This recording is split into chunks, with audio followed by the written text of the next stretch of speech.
Hi, my name is Van, and this is Screencast 1 for Database 305. Today we will talk about entity and attribute. We will start off by talking about entity. Entity is a person, place, object, event, or concept in the user environment about which the organization wishes to maintain data. An example of a person entity would be student and professor.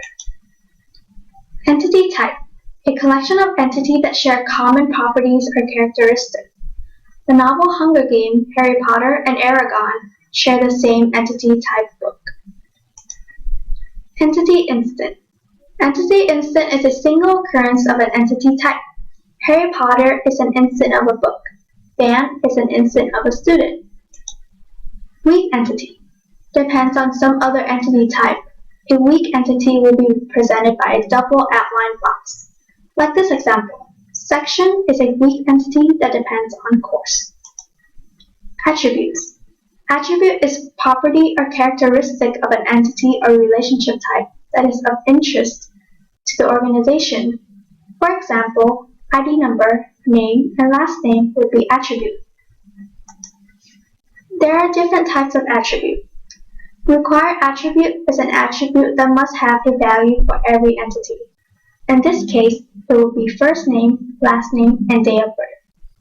Optional attribute is an attribute that may or may not have a value for every entity.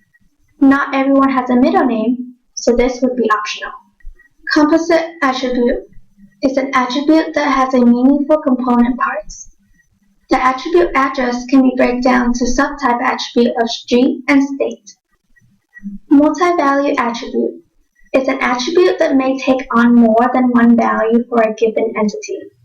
An example would be that a student can have more than one email. Derived attribute is an attribute whose value can be calculated from related attribute values.